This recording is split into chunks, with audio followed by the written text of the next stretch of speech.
Ustaz, saya ingin bertanya, baru-baru ini lagi viral mengenai pernyataan Ustaz Ali Hidayat terkait yang menyatakan bahwa secara tidak langsung beliau akan menganding Prabowo ke surga, menganding Prabowo ke surga. Terus Jokowi kok gak dibawa?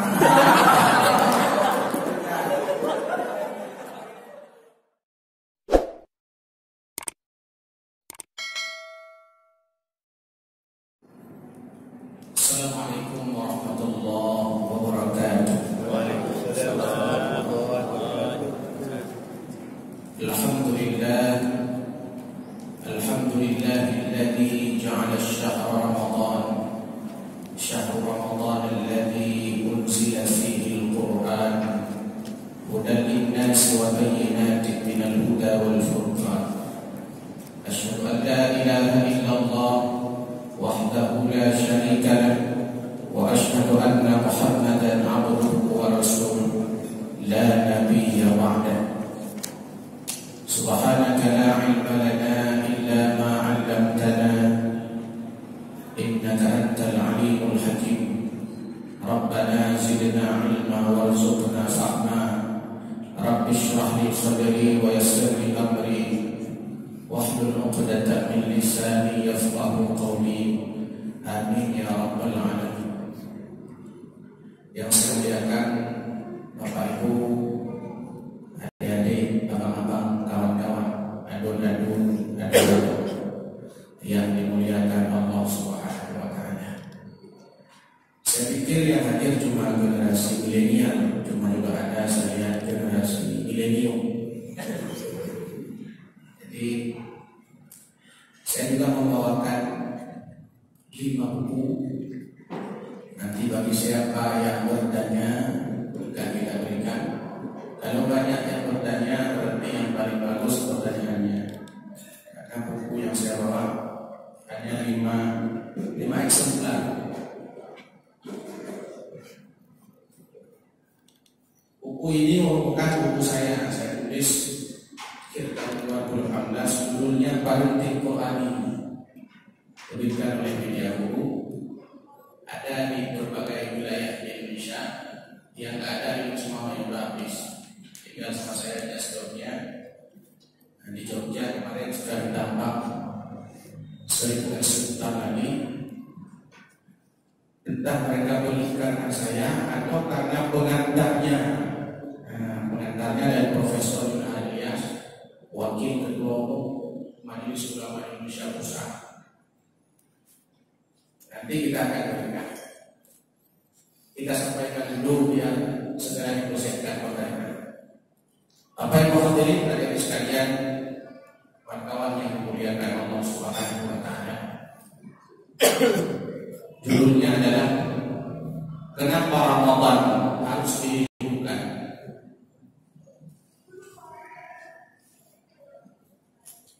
Dalam sebuah hadis, dalam kitab Qur'anun Nasirin, kata Profesor Ramli, pakar hadis dari Universitas Islam Negeri Sumatera Utara, beliau mengatakan bahwa hadis ini dhaif.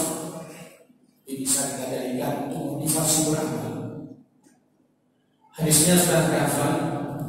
Man fariha bidukhuli Ramadan harramallahu jasadahu 'ala an-nar.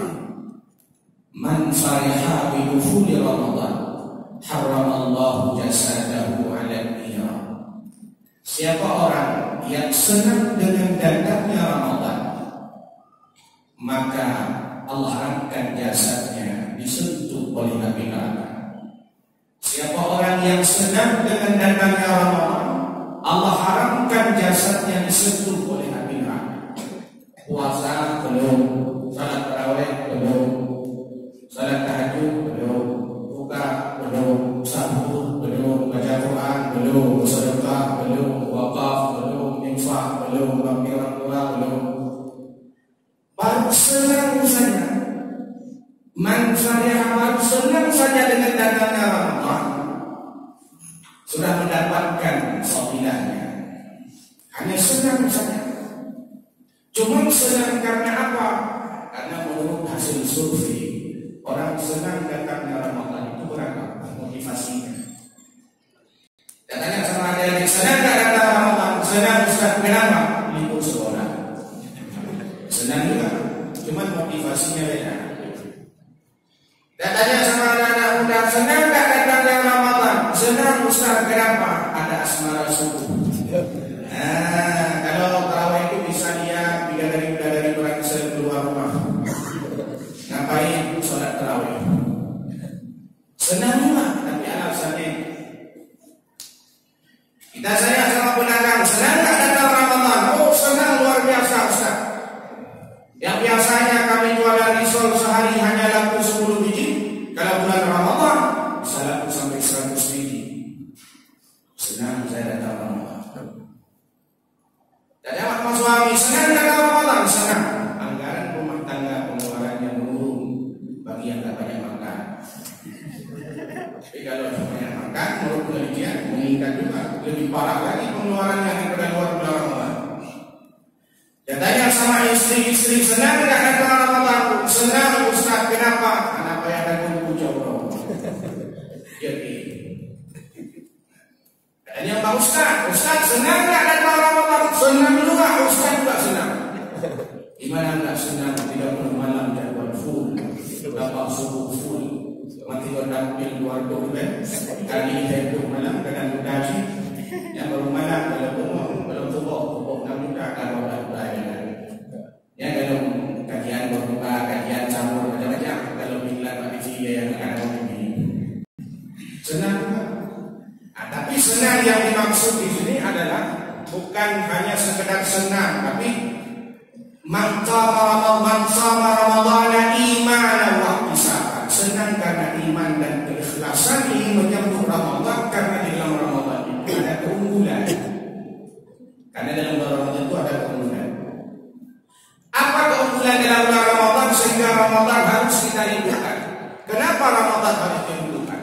Pertama, karena Nabi merindukannya. Ulahku Nabi Muhammad. Karena Nabi merindukannya. Rasulullah merindukan Ramadan. Lihat Rasulullah, Bapak Ibu, kawan-kawan sekalian, Rasulullah 6 bulan setelah Ramadan beliau berdoa, ya Allah terimalah puasaku.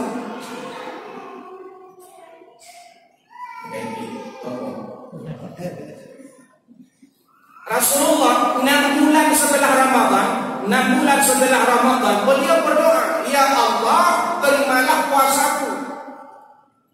6 bulan sebelum Ramadan beliau berdoa, Allahumma ballighna Ramadan, ya Allah panjangkan umurku sampai bulan Ramadan. 6 bulan setelah Ramadan berdoa supaya puasa diterima. 6 bulan sebelum Ramadan beliau sudah berdoa supaya usianya dipanjangkan sampai Ramadan.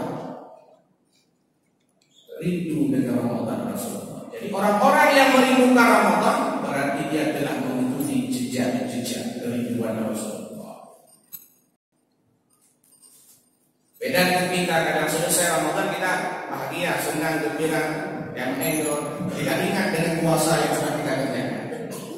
Maka setelah Ramadan ada 2 model orang. Sudah Idul Fitri itu ada 2 model tipe manusia, yang satu nangis, yang satu ketawa. Alhamdulillah, dulu puasa boleh bentuknya, ya senang. Alhamdulillah. Main tahun itu kan, tahun itu 2 puasa ya ni. Bukan puasa, bukan dulu yang ini dia orang baik-baik. Ada yang satu lagi selesai Ramadan dia nangis. Berapa lama nangisnya? 6 bulan. 6 bulan dia nangis. Kenapa? Ya Allah, terimalah puasa saya, terimalah puasa saya, terimalah puasa saya. Dia nangis, dia satu ketawa.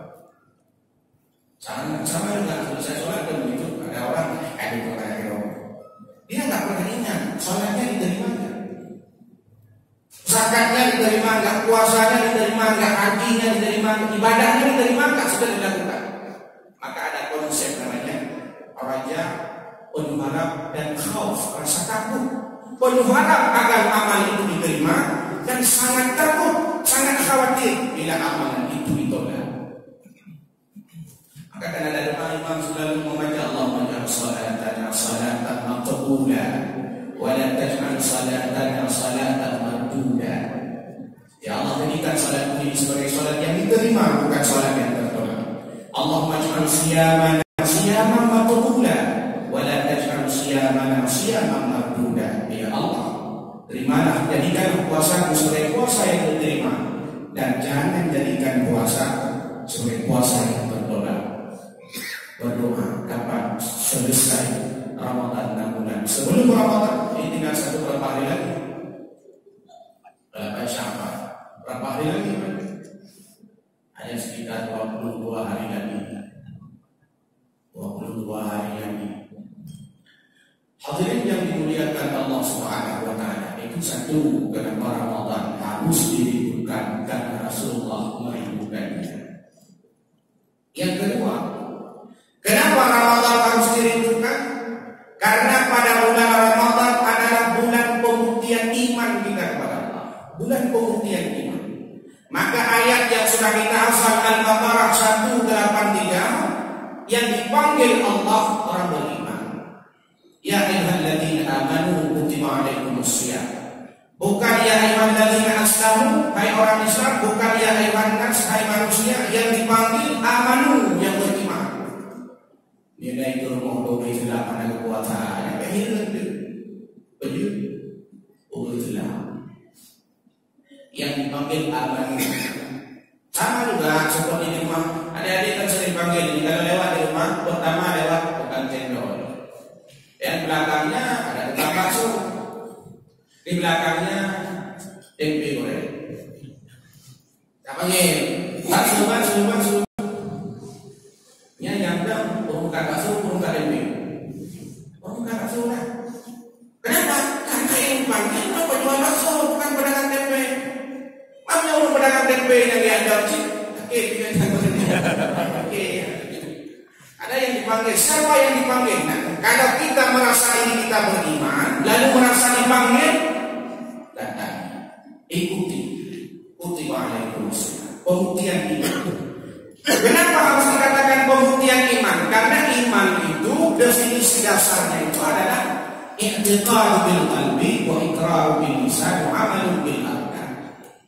Baru disebut kita orang beriman kalau hati kita mengakui Allah, hati kita beriman, lisan kita iman, perbuatan kita iman. Kita iman kepada Allah dalam hati. Kita iman kepada Allah melalui lisan kita ucapkan. Dan kita iman kepada Allah dengan melaksanakan perintah, menjauhkan larangan. Ini iman. Tapi kalau ada orang di hati ingkar, tidak iman, di lisan ingkar, tidak iman, di perbuatan ingkar, tidak iman, itu kafir namanya. Ahok. Ada juga orang hatinya ingkar, lisannya iman, perbuatannya iman. Hatinya ingkar, lisannya iman, perbuatannya iman. Munafik namanya. Istri mengatakan saya ini orang yang berbuat baik, saya ini orang yang berbuat baik, apa lah. Berarti nabi itu dari kau. Dan hatinya itu saya ini dari. Agar saya hadirin yang dimuliakan Allah Subhanahu wa taala. Jadi Ramadan bulan pembuktian iman. Kenapa Ramadan bulan pembuktian iman? Karena capek puasa itu. Kalau puasa itu gampang, semua orang bisa mengerjakannya. Karena ini setiap perbuatan perintah dan Allah Subhanahu wa taala sulit kita kerjakan karena ada syaitan yang menggoda. Kalau menahan lapar gampang. Tanpa ada yang ada dia. Karena tidak ada batasan waktunya, durasi waktunya tidak ada. Kalau kita ada lapar makan terus, tapi kalau Ramadan ada ketentuannya mulai dari kapan sampai kapan kita puasa. Dan bukan hanya sekedar menahan lapar, bukan hanya sekedar menahan haus, bukan hanya sekedar menahan diri dari hal-hal yang membatalkan puasa, tapi juga menahan diri dari hal-hal yang membatalkan pahala puasa. Kalau kita lapar, berarti cuma menahan diri dari lapar saja, tidak menahan diri dari mencuri, merampok, mengusir, menimpa, menghina. puasa ini diajarkan kita itu makan nggak boleh, minum nggak boleh, boleh tidak ada waktunya. Dari terbit fajar sampai terbenam matahari. Hadirin yang dimuliakan Allah Subhanahu wa taala. Dan ini yang jauh lebih penting, bukan hanya sekedar menahan lapar dan haus, tapi juga menahan diri dari hal-hal yang membatalkan pahala puasa. Anak menggosip, menghina, menghina, mencaci, memaki, marah. Maka nanti setelah sudah sambil dihilangkan sekat-sekat kemarahan itu, kembali dosa dulu. Hilangkan sekat-sekat perbedaan. Jadi untuk apa?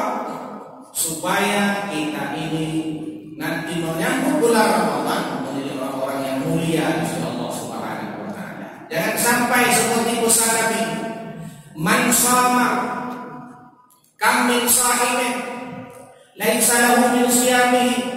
Berapa banyak orang puasa dia enggak dapat apa-apa? Illal jumu' wal maghnas, kecuali lapar dan haus saja. Kenapa? Yang puasa itu cuma makan, puasa makan minum saja, tapi mulutnya tidak puasa, matanya tidak puasa, telinganya tidak puasa, tangannya tidak puasa, kakinya tidak puasa. Itu yang kedua. Jadi Ramadan bulan pembuktian iman kepada Allah Subhanahu wa taala. Adik-adik puasa, puasa adik kalian. Bulan sebelum Ramadan, sambut kalian puasa dan puasa. Jadi ini kita bagian dari sebagai sebagai motivasi berpuasa. Hanya kawan-kawan bilang kawan-kawan kita puasa. Kita puasa. Aku nggak puasa. Puasa lah. Malu dah tua. Asal bukan bayar. Bayar tidak wajib bukan bayar ini kan. Jangan. Puasa. Jangan bilang ni kami mencinta Nabi, kami cinta Islam, kami bela Islam. Kebanyakan puasa. Mana kita mengatakan ini? Padahal perusahaan Islam pertama itu orang-orang yang tak salat, orang-orang yang tak puasa, orang-orang yang tak zakat, orang-orang yang tak menginfak, beli keluarga sakti, duit pada. Makanya pernah tak dikasih duit sama ayah hari Jumat? Nah, sini, ini uang jajannya. Ini 2.000 ini, 5.000 ini. Nanti dipakai ke masjid sama salat Jumat. Ada enggak? Ada kasih. Khusus untuk infak ada kasih. Aduh. Ada yang kata-kata. Bukan bayar Yudi yang belum infak, dia cuma dikasih. Bapak-bapak kasih kasih untuk pembelajaran. Ya, baik itu penjajaran. Nah, ini yang Jumat kan? Ya, mau Jumat kan? Oh. Ini uang 10.000, 6.000 untuk kamu, 4.000 kasih infak kongsi jamilan jangan modal semua. Mana banyak yang berkah? Mana yang berkah? Kan mana yang kayak ini? Bayar dong, Pak Sebenarnya kan? Nah, jadi pembelajaran itu penting. Begitu juga ibu-ibu jangan terlalu sayang sama anak saya. Kali mau baik puasa lumayan di nama satu ibu dan kali mau kelima hanya agak buka lagi. Coba ini orang tuanya kadang jadi provokator. Ya apa kalinya kali mau kadang-kadang orang tua menjadi provokasi itu anak buka. Ya kadang udah dia mau enggak. Aku tak buka dari bukan. Hadirin yang dimuliakan Allah Subhanahu wa taala. Alasan yang ketiga, kenapa Ramadan itu harus dibuka? Karena pada bulan Ramadan Allah lipat gandakan pahala. Umrah pada bulan Ramadan itu pahalanya seperti ibadah haji. Maka travel umrah cukup semangatnya mengikuti jamaah 40 berangkat umrah waktu Ramadan. Ujar. Apa lagi? Ujar. Nabi keluar ujar. Karena motivasi dari untuk ibadah haji. Cuma waktu bulan aja nggak dapat gelar aja, nggak dapat gelar haji. Ayo dulu. Haji. Umrah pahalanya dilipat gandakan. Kalau kita biasanya di luar Ramadan baca Quran, man qara'a harfan min kitabillah falahul hasanah.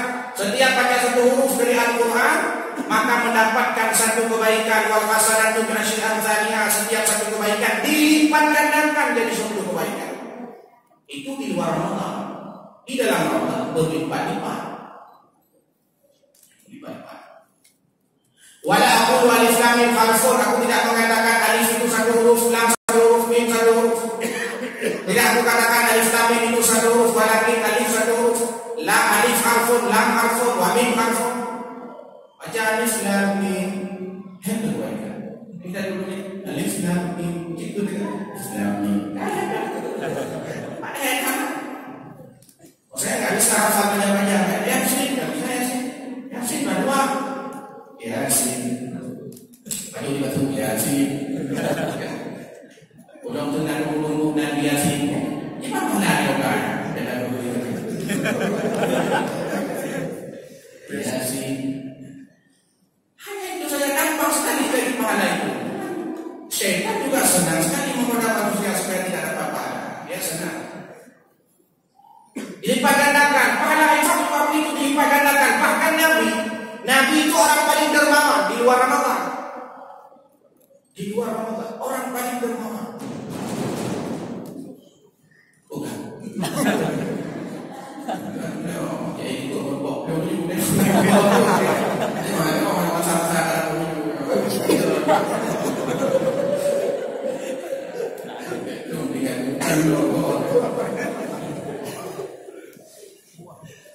Hadirin wal hadirat Allah sekalian yang dimuliakan Allah Subhanahu. Rasulullah itu di luar bulan Ramadan sangat dermawan, tapi di dalam bulan Ramadan kedermawan Rasulullah itu meningkat. Mirrihil mursalah digambarkan dalam hadis. Kecepatan beliau bersedekah di bulan Ramadan, Rasulullah itu kecepatannya bersedekah pada bulan Ramadan seperti angin yang sangat kencang. Mirrihil mursalah, seperti tiupan angin.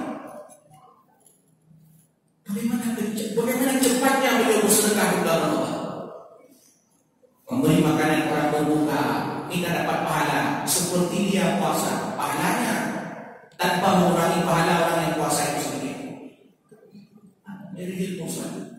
Kita enggak kadang-kadang sama Ramadan nama beli. Khawatir. Anak-anak muda bayar raya. Udah boleh lengan. Itu raya. Mati itu raya mana itu raya. Raya itu loyo. Jadi lengan enggak dibayar malam. Mati malam dibayar. Ya benar, ya benar. Mam yang puasa waktu kurang. Waktu berapa? Yang ada di model konvensi itu pengen ham itu. Yang dari itu. Pengen buku di sana. Dan yang di sana itu yang kok ada sama. Dari siapa ya? Kita beli dia meski untuk pengen ham. Bukan dibeli dia aja. Aku buat kadang malam di tanju. Malam di malam di ham. Semalam di ham. Malam hari kau mana? Mata ya Allah yang mudah surga.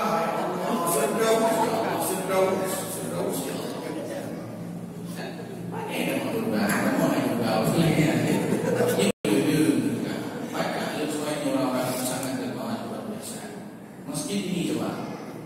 Nanti kalau kamu ini Ustaz, ini ada namanya sedekah. Senyum kan juga sedekah. Jadi ketika lewat kotak infak senyumin aja. Apa suka sedekah? Kamu sedekah. Lancar. Banyak masjid itu perlu duit, perlu uang. Aktifkan pengajian itu perlu dana, perlu duit. Mati, yang pernah buka begini, dan buka begini namakan. Atau tambah parkiran, yang tak ada duit dan duit, tidak ada uangnya. Lalu juga tidak ada tempat parkir. Kau ubah dulu. Nah, jadi jangan sampai kita. Kenapa Ramadan harus didahulukan? Pahalanya dilipat gandakan. Yang keberapa kan? Yang keempat ya. Yang kelima, kenapa Ramadan itu harus dirindukan? Karena bagi orang yang berpuasa akan disediakan satu pintu oleh Allah untuk masuk surga melalui pintu itu, yang tidak boleh pintu itu dimasuki oleh orang-orang yang tidak pernah puasa. Namanya Babur Rayyan. Babur Rayyan. Dalam hadis dikatakan bahwa di surga itu nanti ada pintu-pintu. Ada pintu zakat, babus zakah, babus sedekah, babur rayyan, ada babus salat. Jadi ada pintu-pintu ibadah. Orang yang rajin sholat, dia hanya boleh masuk lewat babus salat. Orang yang tahan untuk bersedekah, maka dia akan memberikan masuk lewat pintu surga babus sedekah, babul infak. Orang-orang yang berpuasa, dia masuk surga lewat babur rayyan. Nah, undangnya Ustaz, hidup berpuasanya lumayan, dermawan bina, infak juga ada, haji juga ada, umrah juga saya ada. Terus saya dapat pintu mana nanti? Ya boleh tak pintu? Nah, bagi orang yang banyak amalannya, dipersilahkan dia masuk melalui pintu mana saja yang dia inginkan. Oh, tak mengambil lewat puasa. Ini kuasa, enggak berarti boleh pilih sesuai dengan keinginan kita. Itu kenapa Ramadan harus dirindukan. Kemudian selanjutnya, kenapa Ramadan itu harus dirindukan? Karena pada bulan Ramadan ada satu malam yang sangat sudah familiar kita kenal. Ada satu malam yang apabila beribadah pada malam itu maka lebih baik daripada 1000 bulan. Surah Al-Qadar. Apabila beribadah pada malam itu maka lebih baik daripada 1000 bulan, sekitar 83 tahun ke 4 bulan. Ada orang tanya, apa lu tidak ada banyak? Dari dulu tanya, Ustaz, kenapa 1000 bulan? Ustaz, kok enggak 2000 bulan aja? Kenapa enggak lebih baik dari 2000 bulan, 3000 bulan, 4000 bulan, 5000 bulan, 6000 bulan, 7000 bulan? Kenapa 1000 bulan? Para ulama menguraikan bahwa yang dimaksud dengan 1000 bulan itu kalau dikalkulasikan menjadi 83 tahun 4 bulan. Setara rata-rata usia manusia akhir zaman.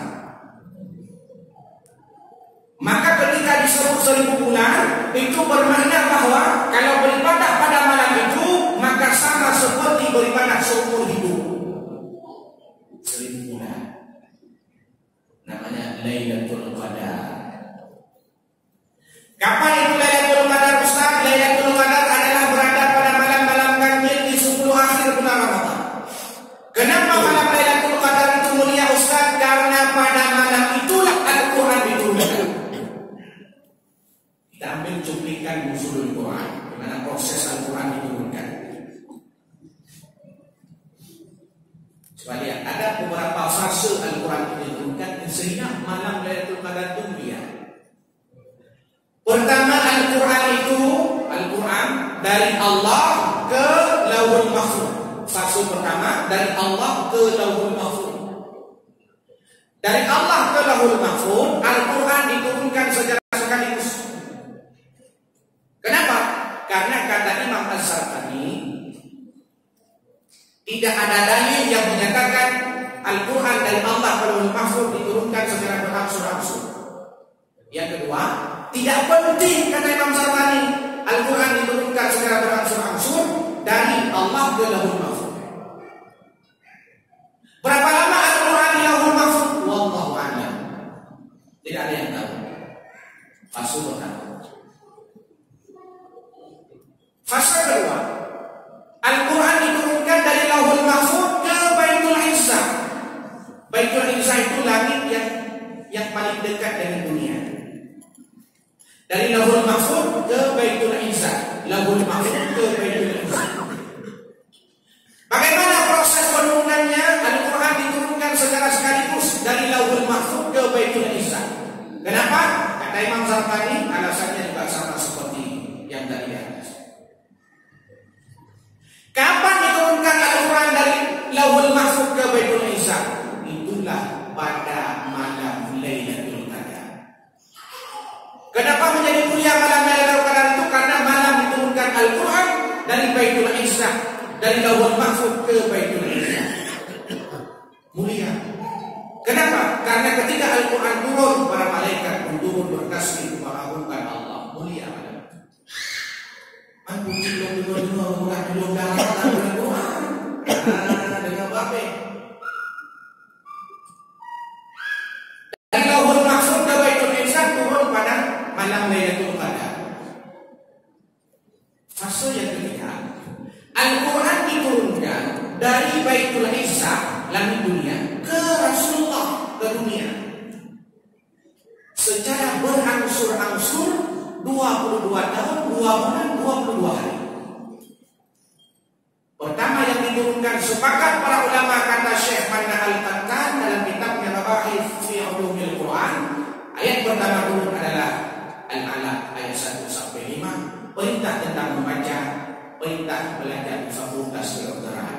Iqra bismi rabbikal ladzi khalaq, khalaqal insana min 'alaq. Itu kan kajian kedokteran tuh, fakultas kedokteran. Jadi kayak udah halunya kedokteran.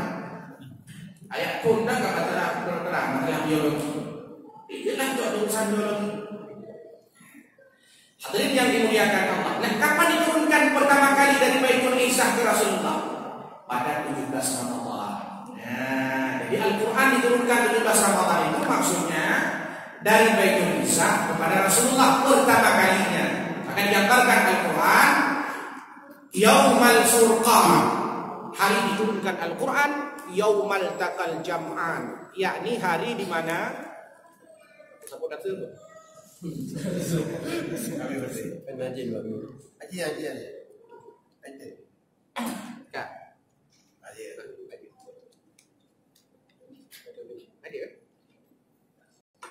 Nah, mati lampu. Janji.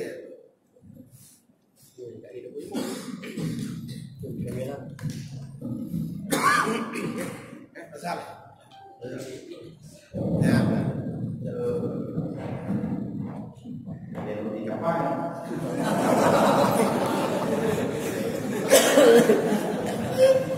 Kan Al-Quran kapan diturunkan pertama kali? Al-Quran diturunkan pertama kali dari Baitul Izzah kepada Rasulullah pada 17 Ramadan. Digambarkan Allah Yaumal Furqan, yakni hari diturunkan Al-Quran. Yaumal Taqal Jam'an, hari bertemunya dua pasukan, yakni pasukan Badar, di perang Badar, muslimin dan musyrikin. Maka perang Badar itu terjadi pada 17 Ramadan. Ini kaitkan dengan turunnya Al-Quran pertama kali dari Baitul Izzah kepada Rasulullah Al-Alaq 1 sampai 5. Coba bayangkan. Tahu nggak kalian, Indonesia diproklamirkan kemerdekaan itu pada tanggal berapa? 11 Agustus kan? Bulan apa? Bulan Hijriah, bulan apa? Bulan Ramadan. Bangsa ini, tempat kita duduk hari ini, bangsa Indonesia yang luasnya 70.000 pulau ini, yang bahasa daerahnya ada 800 lebih, yang sukunya ada 1000 lebih. Yang kalau dapat suku cadang, mati lebih jauh. Kamu lompat ada yang ini hari kapai. Diproklamirkan bendera Indonesia pertama kali itu diproklamirkan, lagu Indonesia Raya itu dikumandangkan pada saat pengibaran bendera putih itu pada bulan Ramadan. Berarti pastinya dengan kuasa ya, dan pastinya dengan bendera ya, dengan kuasa. Coba bagaimana itu menunjukkan bahwa yang memerdekakan bangsa ini adalah para ulama, para santri, para kiai, para teguh, para agung. bukan para hadirin.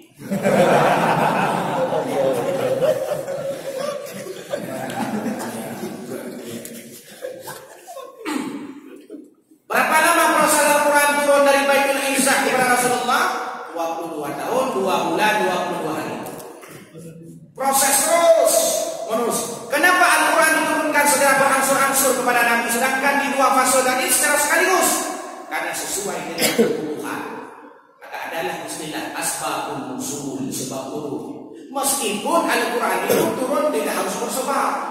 Begitu kata Syekh Khalil Manan Al-Qattar. Berapa banyak Al-Quran itu, Ustaz? Al-Quran itu banyaknya 114 surat. Berapa juz? 30 juz. Berapa ayat? Terjadi khilafiyah di antara para ulama. Ulama Madinah mengatakan jumlah ayat dalam Al-Quran 6.217 ayat. Ulama Mekah mengatakan jumlah ayat dalam Al-Quran 6.219 ayat. Ulama Syam mengatakan jumlah ayat dalam Al-Quran 6.226 ayat. Ulama Kufah mengatakan jumlah ayat dalam Al-Quran 6.236 ayat. Ulama Basrah mengatakan jumlah ayat dalam Al-Quran 6.204 ayat. Ulama Nusantara mengatakan melingkupi Aceh, Brunei Darussalam, Malaysia, Singapura, jumlah ayat dalam Al-Quran 6.66 ayat. Nah, padahal para ulama itu sepakat di 6.200, sedangkan puluhan itu terjadi perbedaan. Di Nusantara muncul 6.666 ayat. Alih tunjukkan. Padahal kalau Madinah, Mekah itu kan hanya beda puluhannya saja. Nah, nggak tahu mungkin mesti. Ya. Tapi ini saya 6. Kenapa? 6 tadi 0 8. Mungkin karena misalnya, ya? Tapi tidak. Tapi dalam kita menemukannya. Tapi ini menunjukkan bahwa ya, di antara para ulama dan jumlah ayat dalam Al-Quran, tapi tidak mempengaruhi akan keautentikan Al-Quran. Oh, yang penting ada 66 ayat. Itu orang mau pilih terang. Loh, pilih. Nah, kan enggak apa-apa. Hurufnya ada berapa? Ya, dekat baik. Hurufnya itu lebih dari 1 juta. Hurufnya 1 juta lebih huruf dalam Al-Quran. Kalau sehari bisa baca 1 juta sebulan. Tadi 1 huruf dapat pahala 30 huruf sebulan. Mati bukan? Ini dong kali juga. Ini kan kami. Ya, halo Ahmed. Banyak huruf dipanggil. Begitu besar pahalanya dengan kita malas untuk membacanya. Kenapa Ramadan harus dirindukan? Karena ada malam Lailatul Qadar, malam yang ditunggu oleh umat manusia, karena pada malam itu lebih baik kemuliaannya. Hadirin yang dimuliakan Allah. Kenapa Ramadan harus dirindukan? Dari aspek psikologis. Kenapa Ramadan itu harus dirindukan? Dari aspek psikologis. Karena dalam keluarga intensitas pertemuan antara orang tua anak dengan orang tua dengan anak terjadi pada bulan Ramadan paling intens, minimalnya pada saat berbuka. Di sanalah orang tua bisa bertanya, di mana belajarnya anak? Ma, aku begini belajarnya. Ayah, aku begini belajarnya. Laporan, musyawarah. Nah, kita mau beli baju apa nanti? Saya baju biru, kamu baju putih, kamu baju coklat. Kamu, saya coklat aja, Ma. Ya. Jadi musyawarah, wasyawiru, bisa musyawarah, dialog, demokratis dalam keluarga. Jangan seperti mahasiswa saya. Dia ambil jurusan kuliah konseling. Kenapa kamu kuliah konseling? Guyur 5. Rumah saya 5 konseling. Matematikanya, anjing, apa lu dia pun? Ternyata keinginan kemudian ke konselor. Cuma akan tercapai. Guyur banyak. Tapi mudah negaranya.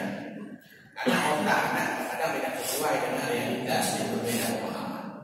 Jadi secara psikologis, bertemunya intensitas pertemuan antara orang tua dengan anak-anak dengan orang tua, remaja-remaja adik-adik ini dengan abangnya dengan kakaknya, yang biasanya marah-marah, bengis-bengis, bengek-bengek. Tapi ketika berjumpa saat berbuka sama-sama minumannya merah semua. Ya kalau ada isi deman buah timun semua. Ya boh mana buah telur semua. Semua situ makan bersama, nasi goreng bersama, ayam penyet bersama, ayam geprek bersama, ayam bungil bersama, ayam bukan hari. Tapi makan bersama-sama. Yang biasanya waktu makan satu di dapur, satu di kamar, satu di depan TV, satu di luar rumah, satu di bawah tangga, satu di bawah warung, di luar mall. Tapi berjumpa di situ. Mana? Luar biasa. Satu jumpa. Yang biasanya ayah pergi jam 7 pagi, pulang jam 8 malam. Kadang-kadang tak pulang. Ibu juga kerja, anak tinggal di rumah sama abangnya, sama adiknya. Maka saya pernah melihat ada sebuah TK di kota Semua ini, uji dia ingat ada 2 TK. Long berarti nak long Bawang mana ini nama pintu baku. Baku TK. Buat bawang nama mana bawang bilang. Karena mak itu yang kerja, anak yang untuk bawa kan. Kapilah dengan fingerprintnya, kayak sertifikasi. Duduk dengan kaki di dalam sama. Saya kabinet dan penculikan, tahunan. Tapi ketika Ramadan intensitas pertemuan luar biasa. Sahur bersama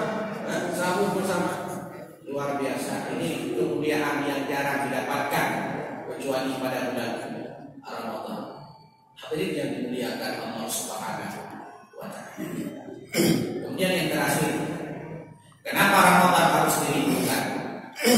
Karena pada bulan Ramadan Allah buka pintu surga selebar-lebarnya. Futihat abwaabul jannah. Allah buka pintu surga selebar-lebarnya, artinya kita memiliki kesempatan untuk beramal beribadah sebanyak-banyaknya pada bulan itu.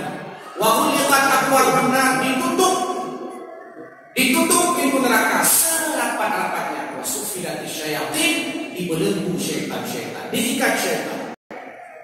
Lalu kita bisa dengan leluasa beribadah pada bulan Ramadan sehingga mendapatkan kemuliaan-kemuliaan. Inilah sebab kenapa Ramadan harus dirindukan. Terima kasih. Ini pemaparan yang dapat saya sampaikan. Jika ada dialog yang bisa kita jawab, yang tak bisa kita jawab bersama. Kalau tak bisa juga, kita tanya sama ustaz-ustaz yang lain yang lebih bisa. Oh, ini hadir, berjalan kita.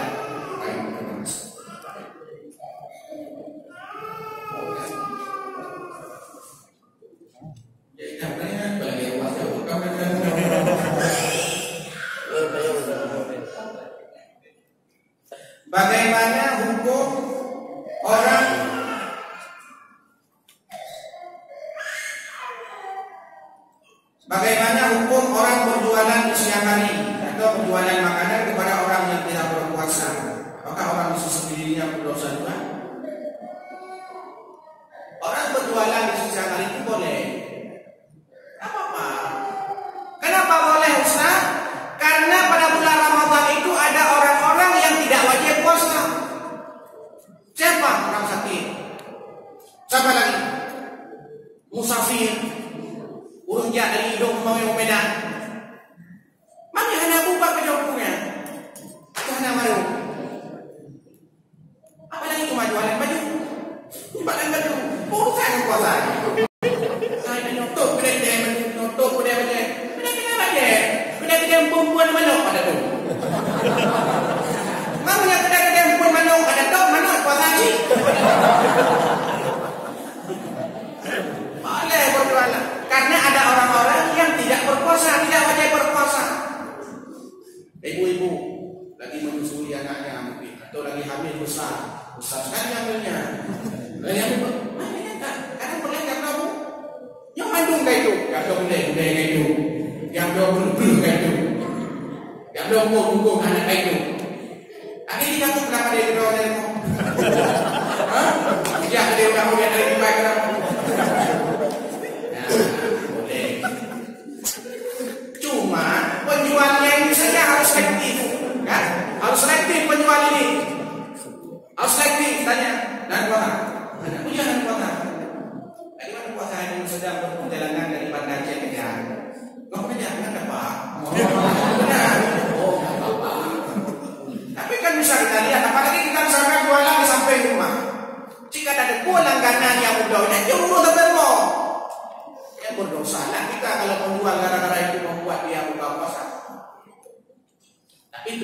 Ya.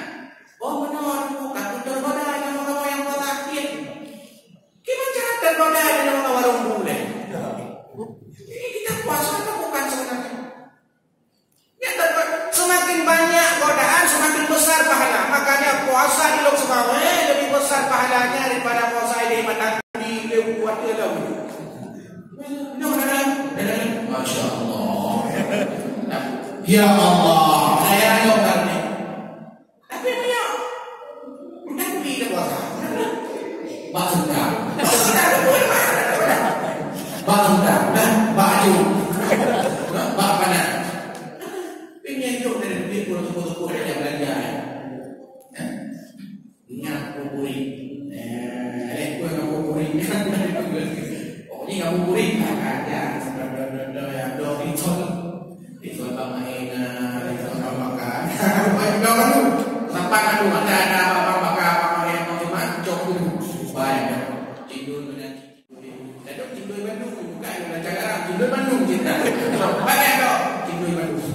Jangan jadi prinsipnya kalau saya ditanya boleh enggak orang jualan di Syari boleh karena ada orang-orang yang tidak wajib puasa cuma perlu selektif lah kita jangan sampai orang-orang yang wajib puasa ini pun dia tidak berpuasa gara-gara makanan yang tidak sekian.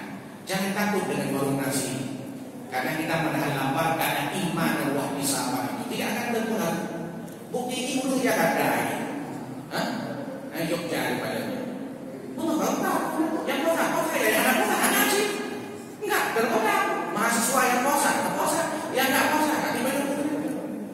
Tapi ulangnya anak itu puasa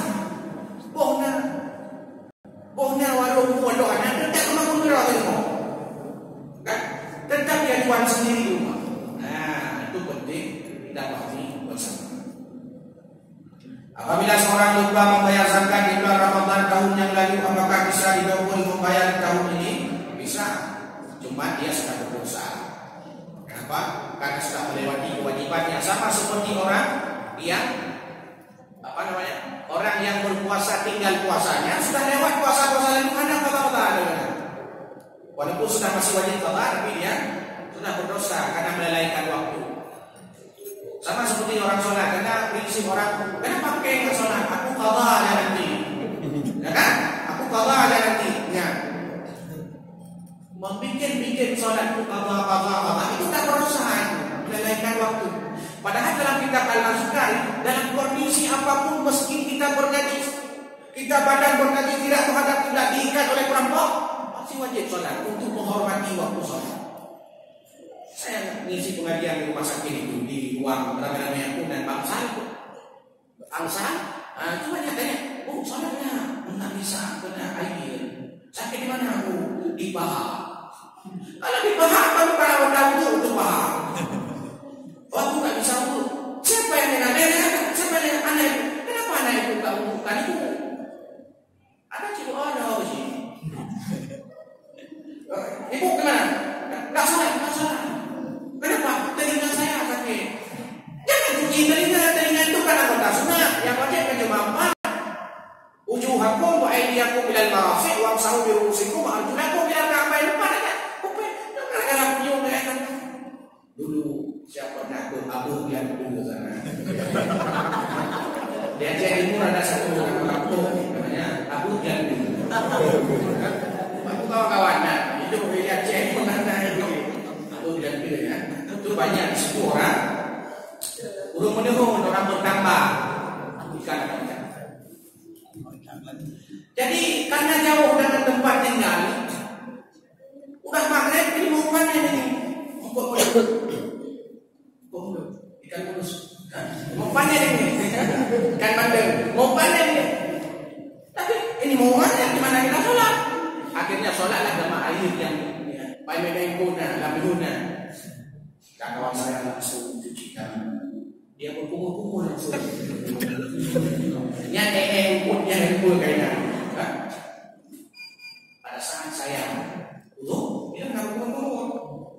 Dia besar barangnya nggak kumur kayaknya. Kayak tunang.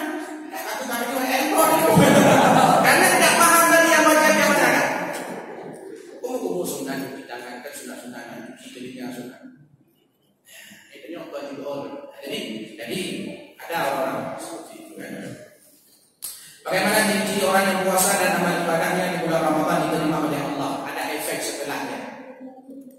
Efek sebelahnya.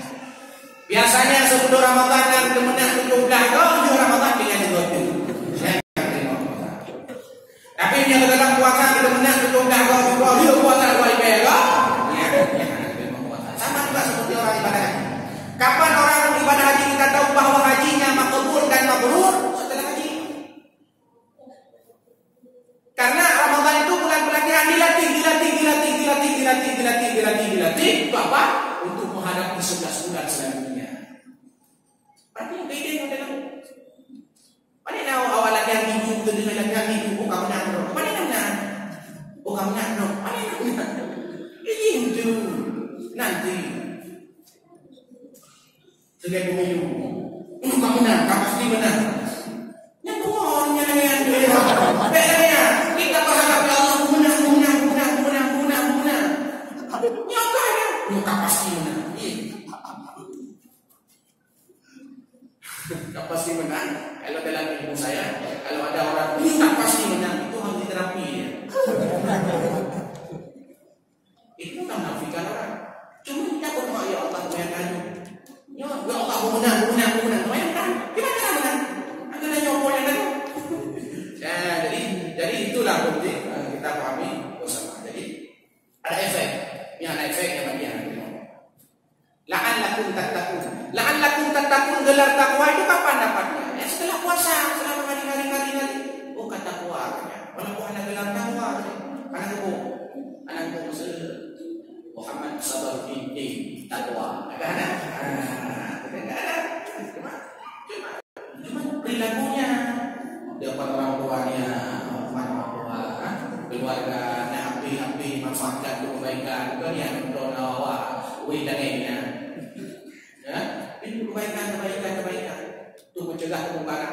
Ada kebaikan diviralkan, mana diviralkan, diamalkan. Benaun masuk di video. NT yang masyarakat. Orang masuk di video. Gimana cara dipakainya?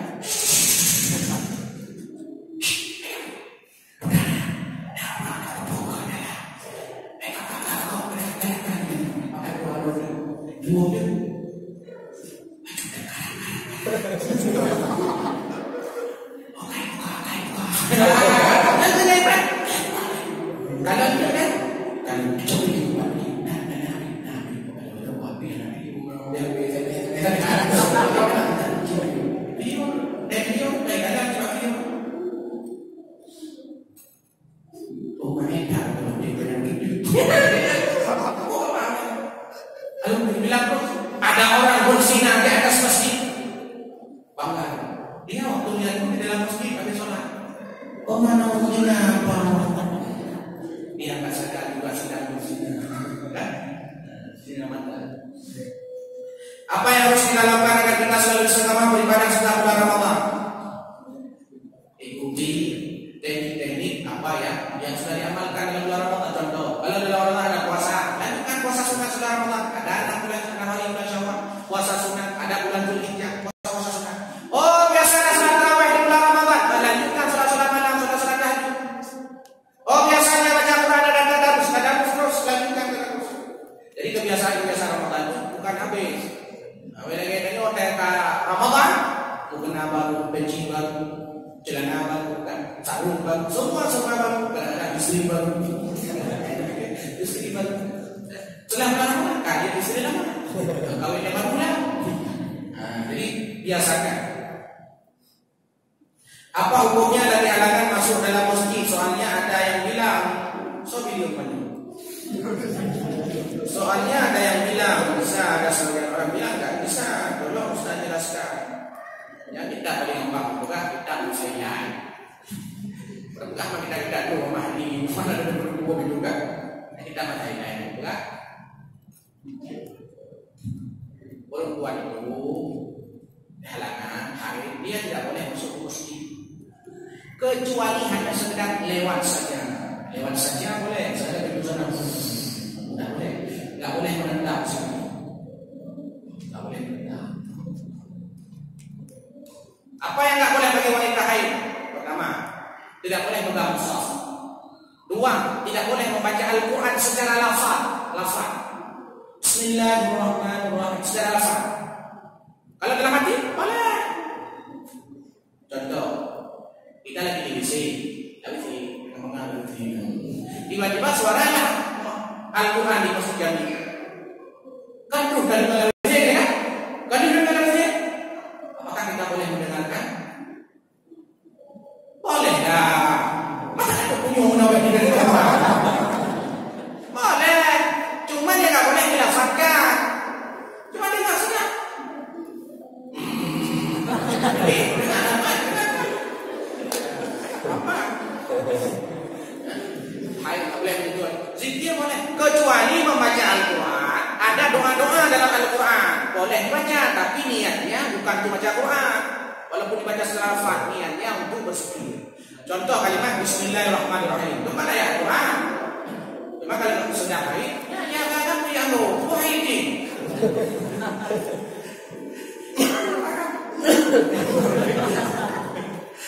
Jadi ibu-ibu ada hari yang Tuhannya itu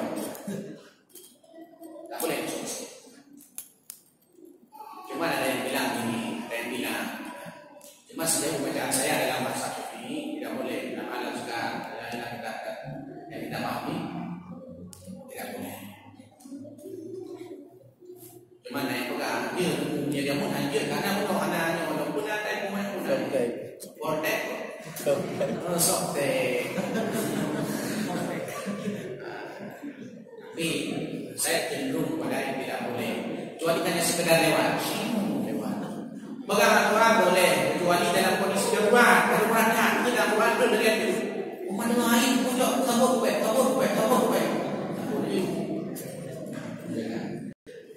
Bagaimana waktu salat pada negara yang memiliki waktu puasa paling lama yaitu 21 jam? Benar, ada negara-negara yang seperti Denmark. Dia itu nanti dapat posisi di mana beberapa bulan malam terus, tak siang, tak pernah keluar matahari malam terus. Nanti di waktu yang kemudian siang terus, bulan tak muncul, jadi matahari tak terbenam. Gimana cara boleh puasa? Sedangkan makna puasa yang kita belajar bersama sejak terbit saja sampai terbenam matahari tak terbenam. Gimana puasa? Nah, sehingga adalah pendapat di antaranya ada Syekh Yusuf Al-Qaradawi. Pernah saya baca. Dia mengatakan bahwa pada negara-negara seperti itu diberilah rukhsah, keringanan. Jadi puasa adalah 14 jam boleh dekat. Kalau ini sebulan saya akan terbenam mataharinya. Atau di bulan kedua nah. Nah kan? Kalau 21 jam ini terkait dengan kondisi daerah. Karena begini, Allah menempatkan seseorang itu pada suatu wilayah sesuai dengan kondisinya. Ada ini pada tajak tanya mudahnya anaknya. Pada waktu saya. Soalnya banyak kubur banyak orang. Orda seperti makanan Firaun. Firaun itu sekali makan anak sapi makannya. Ada lemah, anak kare. Saya tanya yang boleh mau ditanya malah panas dah dia bilang. Enak mau dua. Jangankan 16 jam, makan sahur sudah dari jam 5. Oh, 8 jam lagi. Ada yang nonton postur dulu ada jamnya yang mana? Wah, yang berbeda. Nah, itu kan semua kondisi juga. Tapi kalau Syekh Subhanawi pernah memberikan fatwa itu. Apakah salat tarawih bisa dikerjakan sendiri di rumah? Boleh.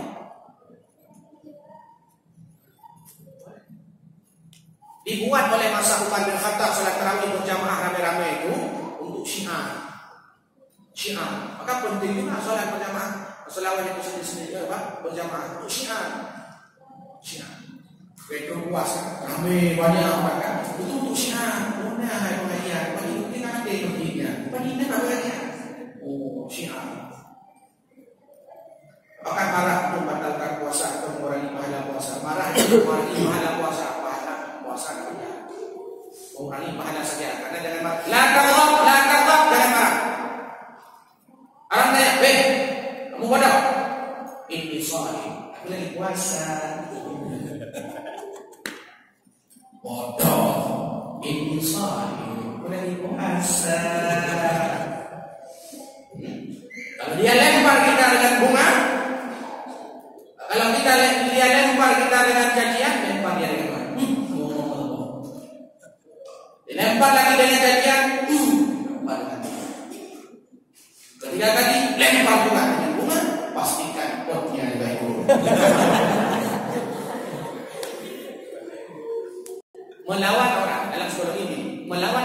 superior dengan superior. Korban bullying di sekolah kan dibully kan, ada siswa dibully kan di sekolah. Kenapa dibully? Karena kita merasa inferior, rendah diri. Dibully oleh orang superior, merasa hebat.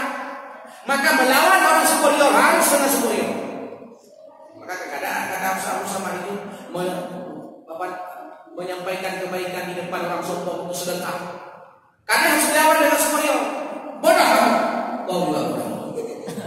Kau bodoh, kau juga bodoh. Kau gila, kau juga gila. Kamu, yang hancur. Kamu, lebih kamu.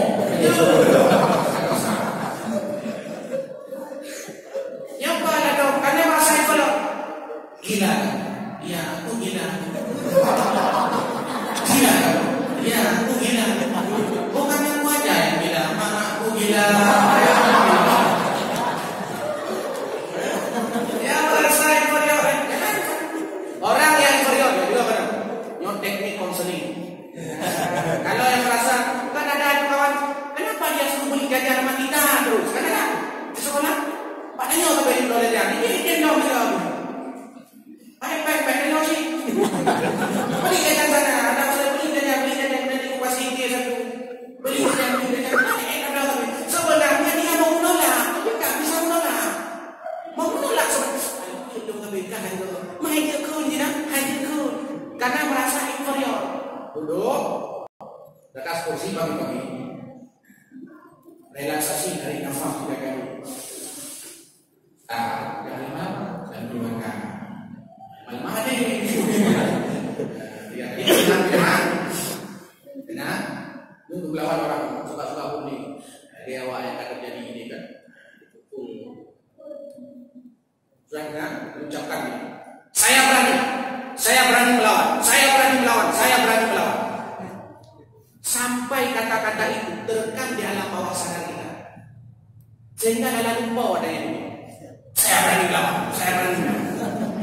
Sehingga secara kontak langsung keluar kalimat itu. Asal ada orang, saya berani. Kan terekam. Saya berani. KBK.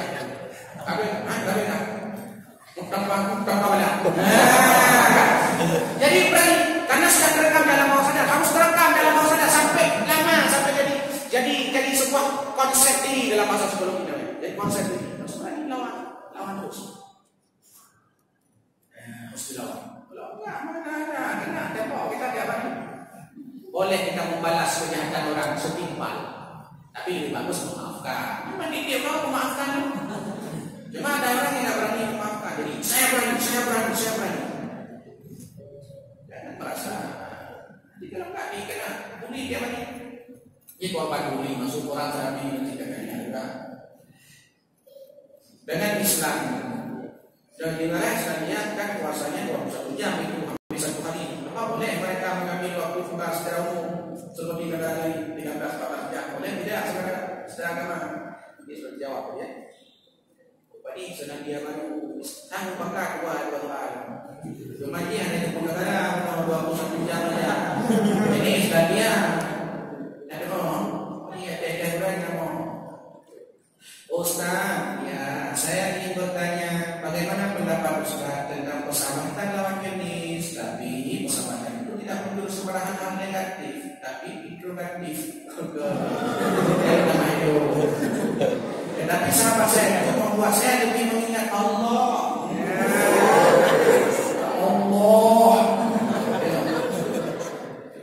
Ini yang milenial. Kita harus punya kawan lintas jenis. Sahabat lintas jenis. Yang penting dia berjenis. Lintas jenis. Kita harus punya kawan cowok. Harus punya kawan cewek. Harus punya. Islam nggak pernah melarang itu. Harus punya. Cuman ada batasan-batasannya. Tinggal dibatasi aja. Pakai apa? Pakai Quran. Tinggal dibatasi aja. Punya kawan kita ketua OSIS misalkan. Kita punya anggota ini ada yang perempuan, ada yang laki-laki. Masa asal rapat ada itu lagi. Kita mau bikin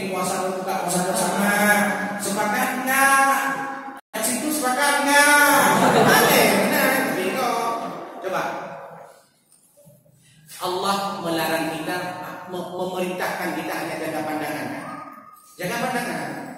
Kalau kamu punya lawan jenis, jaga pandangan. Yang dimaksud jaga pandangan bukan hanya kata lawina. Gimana dia punya baca? Gimana dia? Anaknya. Jaga pandangan itu maksudnya jangan lihat kemana-mana. Karena jangan lihat kemana-mana. Gak apa-apa kita punya sahabat. Jangan cuma ada pada saat. Hanya sekedar mengingatkan. Erni dari bulan. Lagi karena yang teleponnya Edu. Erni, kamu besok weekend. Ya, makasih ya. Assalamualaikum.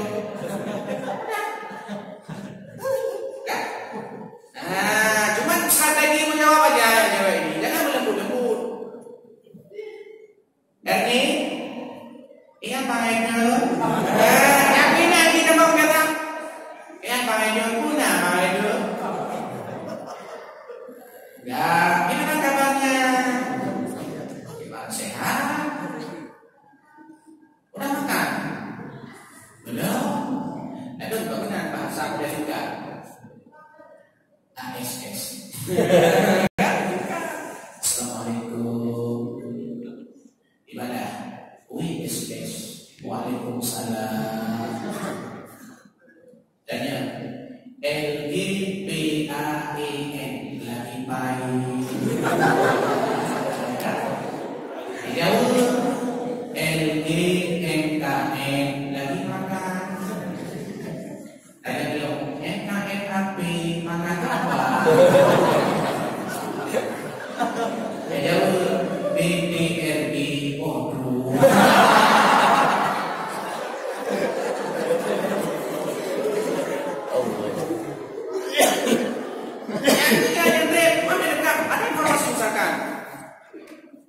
Besok kita hari Jumat akan ada kumpul-kumpul untuk acara makan bersama anak yatim. Siap?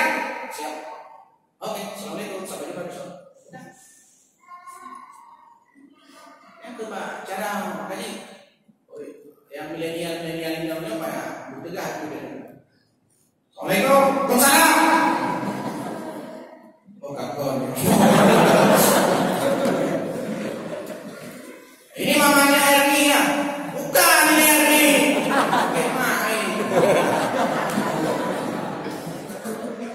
Besok kamu pikir ya? Ya, makasih ya. Assalamualaikum. Ya, tidak boleh. Ya, buka motor, ya buka. Nah, besok, minggu depan lagi weekend. Saya bilang aja.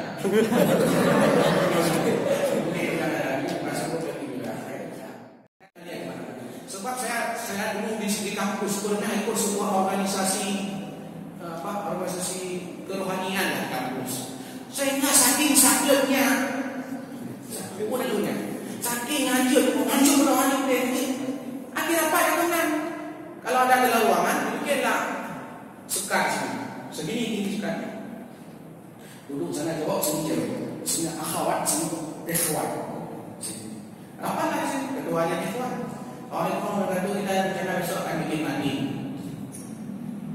Sebelah sana sepakat nggak? Sebelah sana sepakat nggak? Iya bro. Aduh, mana kalian sepakatnya? Kami sepakat. Yang sebelah sana sepakat nggak? Akhwat-akhwatnya? Nggak jawab. Itu. Sepakat nggak? Sama aja. Yang lebih parah. Ina nangay hanya terkau iliko di dia pakai video, tapi kalau lagi. Nah, itu masalah juga. Jadi jangan ada yang penting dengan ikhtilaf, jangan keluar. Apa? Kami saya juga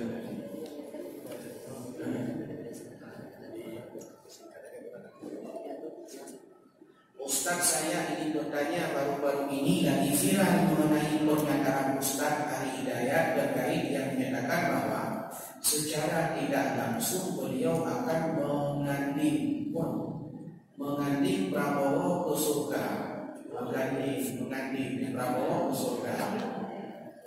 Terus Jokowi kok gak dibawa?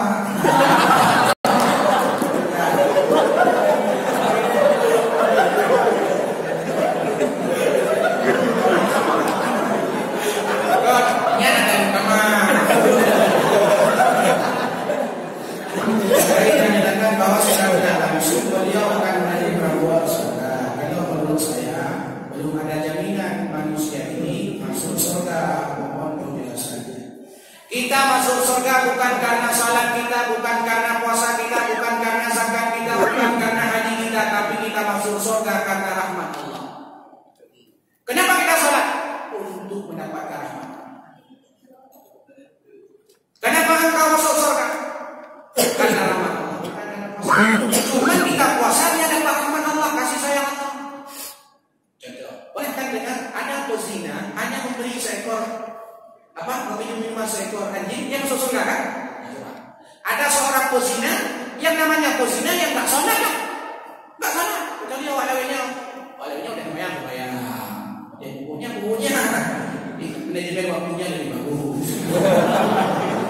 Kalau dulu benar, kalau udah pezina pasti nggak salat. Tapi hanya gara-gara melihat seekor anjing yang lidahnya sudah menjulur keluar karena kehausan, lidah luar. Makanya punya saya lidah luar, ada jeruk. Jangan dilempar kayak batu. Ada orang, kenapa lempar? Dia ngekek saya.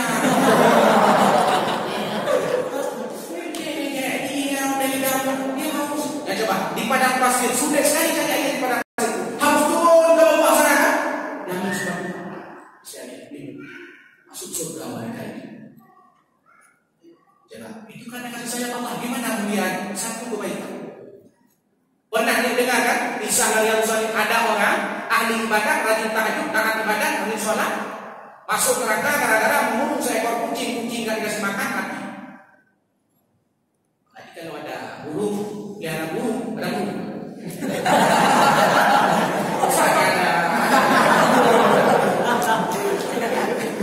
Kalau pelihara burung di rumah disangkat, jangan sendiri. Kalau mati nanti bisa-bisa gara-gara itu masuk neraka. Ini enggak, kita ada burung beo depan rumah, ada sangkar kecil, dia jomblo seumur hidup. Padahal ada nafsu seks pada binatang itu, enggak kita kasih pasangan. Ini mah menderita akhirnya. Begini. Assalamualaikum. Kita minta itu lagi di sana. Baik dengan nanya lagi ya. Jangan ada bukan kita. Assalamualaikum. Lagi menderita juga. Nah, kasih pasangan boleh, kasih pasangan aja dibesarkan sangkarnya sampai nipis. Nah ini jadi persoalan. Suatu ketika ini dalam kitab Nasahihul Ibad karya Imam Nawawi Al-Bantani. Imam Nawawi Al-Bantani ini punya cucu namanya Mahfuz Amin. Hadirin yang dimuliakan, Imam Ghazali mimpi masuk surga. Lalu ditanya sama Allah, tahu nggak apa yang menyebabkan kamu masuk surga Ghazali? Tahu ya Allah, apa? Karena salatku, karena puasaku, karena zakatku, karena hajiku, karena sedekahku, karena infakku. Bukan. Engkau masuk surga Ghazali karena suatu ketika sedang engkau menulis, tiba-tiba datang seekor lalat yang kehausan, lalu diminumlah tinta penamu itu, lalu kau biarkan dia minum sepuasnya. Itulah hai Ghazali yang menyebabkan kau masuk surga. Ketika mulia sekali itu, kecil sekali tak kebaikan nampak di mata kita, di mata Allah luar biasa mulia. Makanya kalian itu kalau masuk surga ada aja kasih minum. Yang masuk surga ada lalat minum ya kasih minum terus. Artinya apa? Jangan meremehkan kebaikan. Kita jangan-jangan bisa masuk surga gara-gara produk ini. Anak, tahu nggak kenapa kau yang menyebabkan kau masuk surga? Tahu ya Allah. Apa? Karena puasaku, salatku, zakatku, haji. Bodoh, bukan itu. Kamu masuk surga bukan karena itu, karena suatu ketika pada hari Minggu. Pada hari Minggu di Masjid Jami dan Jakarta, tanggal sekian, bulan sekian, jam sekian, kamu ceramah di situ. Ikhlas karena Allah Subhanahu wa Ta'ala, lalu didengar dan diamalkan oleh orang-orang mendengarkannya. Itulah yang menyebabkan kau akan masuk surga. Ya Allah. Maka kita datang ke masjid bukan untuk mengejek-ngejek orang-orang yang enggak ada ke masjid. Mau beda mesti bukan? Datang ke masjid bukan mau menghina orang yang ke masjid. Kita mau aja. Jangan juga kita marah kepada orang muslim. Sampai ada perampok, ada seorang penjahat. Ada seorang penjahat Dia nggak pernah datang ke masjid karena mau taubat, datanglah mulai subuh hari. Karena dia sudah terkenal memang penjahat, diketahuilah oleh para imam masjid, dipanggil, kamu mau kemana? Mau dibawa ya? Enggak, aku mau sholat. Apa sholat narkoba dia kan? Enggak, aku mau sholat subuh. Berapa rakaat sholat subuh? Dia jawab, 3 rakaat, Pak Imam. Pulang sana, 3 rakaat sholat subuh. Pulang, bertemu kawan di jalan. Mau kemana? Mau sholat subuh. Berapa rakaat sholat subuh? 2 rakaat. Pulang aja. Aku yang 3 rakaat aja yang suruh pulang. Apalagi kamu yang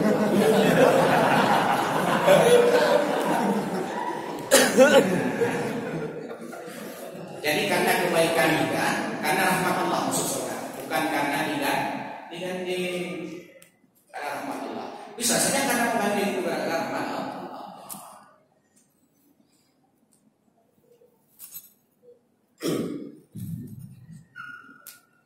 Quran diturunkan pada 17 Ramadan, sedangkan tahun Hijriah baru dibuat pada masa Khalifah dan diperuntukkan saat hijrah ke Madinah. Maka sebelum tahun Hijriah dibuat orang Arab berpatokkan di tahun apa? Apakah di dalam tahun tersebut ada bulan Ramadan juga? Jadi itu hanya terkait dengan penanggalan perang Badar. Jadi cerita yang itu tentang perang Badar. Kapan perang Badar? Ditanya, kapan Al-Quran itu diturunkan? Pada perang Badar. Kapan Al-Quran diturunkan? Pada perang Badar. Yaumal Furqan, Yaumal Taqal Jam'an. Bertemunya 2 pasukan. Sehingga bukan berarti lebih duluan perang Badar baru turun Al-Quran, bukan. Tapi maksudnya dikaitkan ke belakang. Jadi Allah Al-Quran diturunkan Yaumal Furqan, Yaumal Taqal Jam'an. Bertemu pada saat bertemunya dua pasukan, bukan dengan itu, maksudnya sebelumnya. Terima kasih Ustaz atas pemaparan tausiah. Dilanjutkan dengan cerita yang jawab. Kan berhubung waktu kita hampir jam 12.30. Jadi pertanyaan mungkin dipersingkat atau 3 orang atau 2 orang. Silakan. Assalamualaikum warahmatullahi wabarakatuh. Satu pertanyaan Ustaz, bagaimana ya kebiasaan setiap puasa ramai orang beribadah dan semangatnya bukan main, dan setelah itu hilang semuanya. Yang menjadi pertanyaan, bagaimana solusinya atau kiat-kiatnya Ustaz? Terima kasih. Assalamualaikum warahmatullahi wabarakatuh. Ada lagi.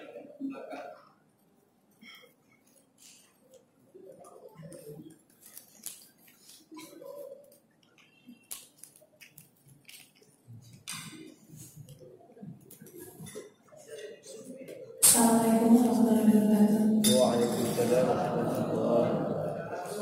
Yang saya tanyakan Ustaz, sepengetahuan saya dan saya kecil itu, sampai saya mengajarkan anak saya ngaji setiap harinya itu setiap selesai pasti kita mengucapkan Shadaqallahul Azim.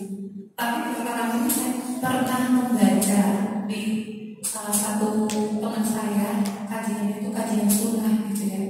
Terus dari situ mendapatkan mereka tuh mengatakan bahwa kalau setiap kita yang mengaji mengucapkan Shadaqallahul Azim itu bid'ah. Alasan mereka tuh Rasulullah dulu mengaji setiap selesai mengaji tidak mengucapkan Shadaqallahul Azim. Mohon pencerahannya Ustaz. Jazakallahu khairan. Assalamualaikum warahmatullahi wabarakatuh.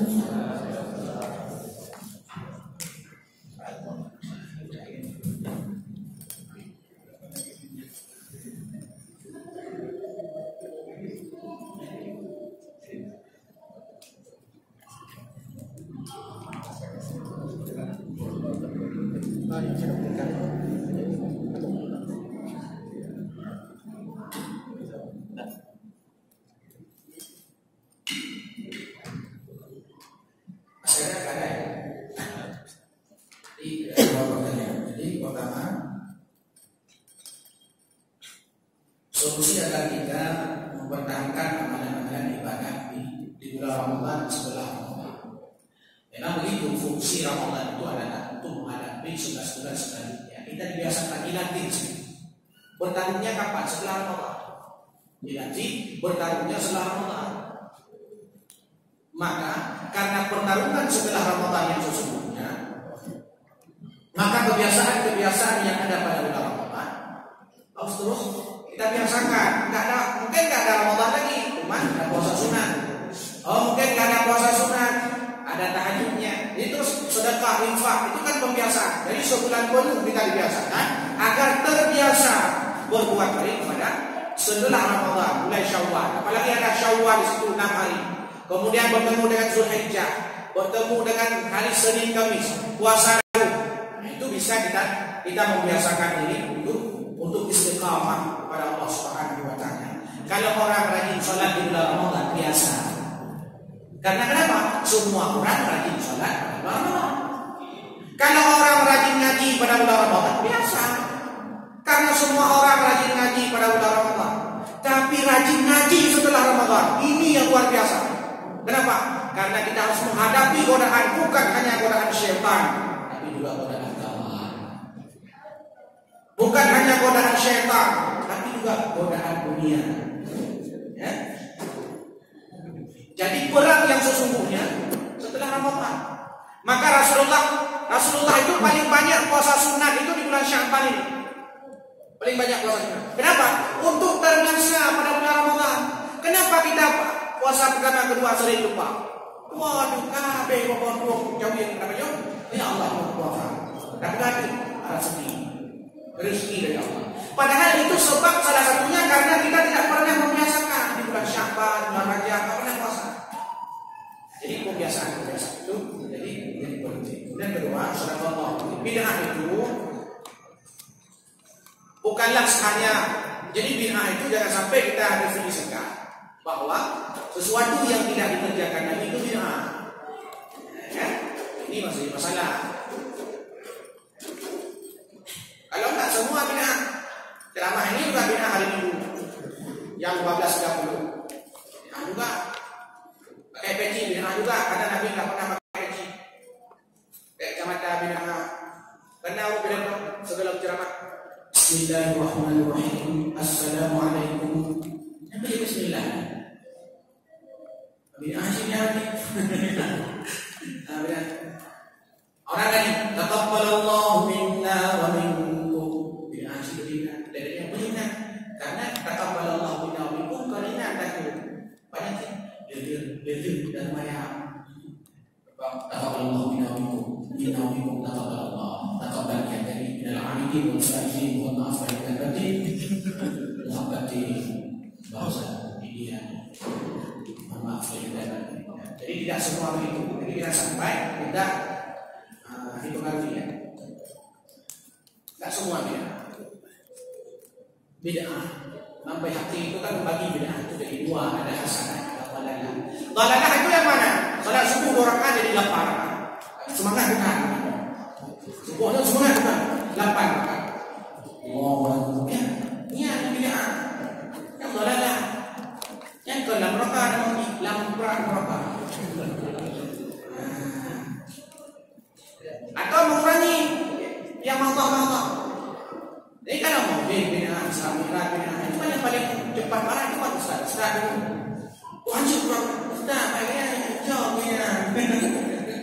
Bukan marah, enak. Jadi enggak apa-apa selama itu baik kerjakan. Shadaqallahu azim apa dia? Maha benar Allah yang agung kan atas segala firman-Nya. Kalau bid'ah enggak dipakai ilah dengan tinggi. Kalau bid'ah enggak pakai ilah di syarih Al-Quran. Bagaimana ayat Allah firman surah berikut?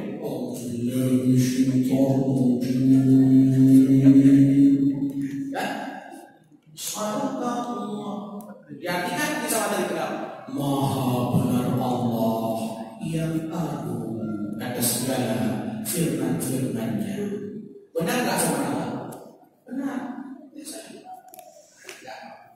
Terima kasih ada yang dapat sampaikan karena memang waktu yang tidak memungkinkan.